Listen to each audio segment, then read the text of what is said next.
जिले में अपराध पर प्रभावी नियंत्रण के लिए निवारक प्रकोष्ठ की स्थापना की गई है। पुलिस अधीक्षक के कार्यालय में विशेष व्यवस्था लागू की गई है। लातूर जिले में कानून व्यवस्था बनाए रखने,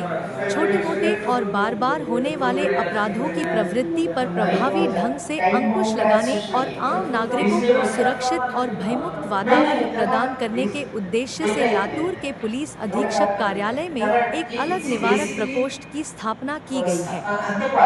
यह निवारक प्रकोष्ठ पुलिस अधीक्षक श्री अमोल तांबे के सीधे मार्गदर्शन और अतिरिक्त पुलिस अधीक्षक श्री मंगेश चौहान के पर्यवेक्षण में कार्यरत है।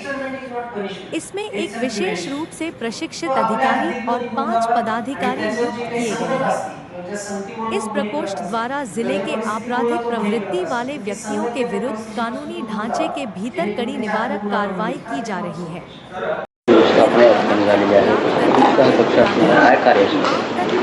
लातूर जिल्हा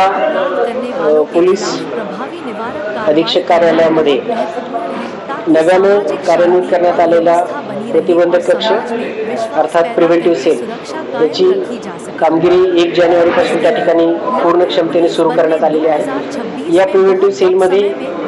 थेट पोलीस अधीक्षक, अप्पर पोलीस अधीक्षक यांच्या देखरेखीखाली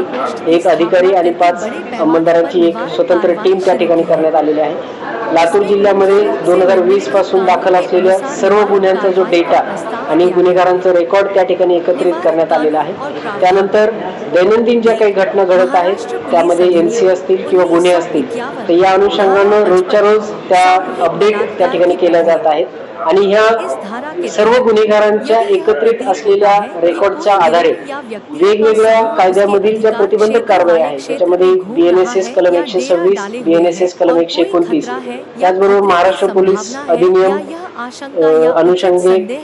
कलम 55 टोळी तडीपार, कलम 56, कलम 57 असे तडीपारीचे जे काही प्रस्ताव आहेत ते या सुद्धा कारवायांच्यासाठी हे प्रतिबंधक सेल जे आहे ते कार्यरत करण्यात आलेलं आहे। त्याचबरोबर जे वारंवार गुन्हे करणारे आणि प्रतिबंधक कारवाई केल्यानंतरही ज्याच्या गुन्हेगारी वर्तनात सुधारणा येत नाही तर त्यांच्यावर एमपीडीए सारखी कठोरातली कठोर 1 वर्ष स्थानबद्ध कारवाई करण्याची जी कारवाई ती कारवाई करण्यासाठीचा सुद्धा पाठपुरावा करण्यासाठी हे प्रतिबंधक सेल त्या ठिकाणी स्थापन करण्यात आलेला आहे। या सेलची जी सर्व तयारी होती तर ती आपण ऑक्टोबर-नोव्हेंबर पासूनच सुरू करण्यात आली होती आणि 1 जानेवारी पासून हा सेल पूर्ण क्षमतेने त्या ठिकाणी कार्यान्वित करण्यात आलेला आहे आणि गेल्या 1.5 महिन्यामध्ये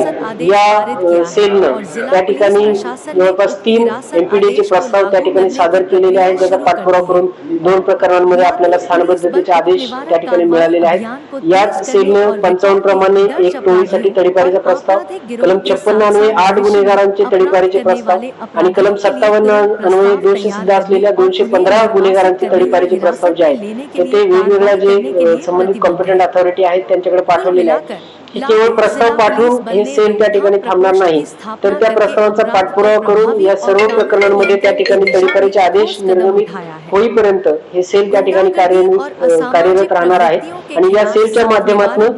गुन्हेगारीवर नियंत्रण आणणं आणि गुन्हे होऊ नये म्हणून प्रिव्हेंशन करणं हाच या सेलचा प्रमुख उद्देश आहे किंवा एखाद्या गुन्हेगाराकडून परत दुसरा एखादा कुठलाही गुन्हा होऊ नये म्हणून जबर त्या ठिकाणी प्रिव्हेंटिव्ह कार्य करणं हे या सेलचा उद्देश आहे आणि या सेलच्या केलेल्या कारवाईमुळे नजीकच्या कालावधीमध्ये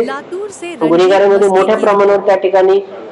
कमी झाल्याचं आपल्याला त्या ठिकाणी पाहायला मिळेल। त्याचबरोबर या प्रिव्हेंटिव्ह सेलचा वचक सुद्धा त्या ठिकाणी गुन्हेगारांवर निश्चित झाल्याचं आपल्याला येणाऱ्या कालावधीत पाहायला मिळेल।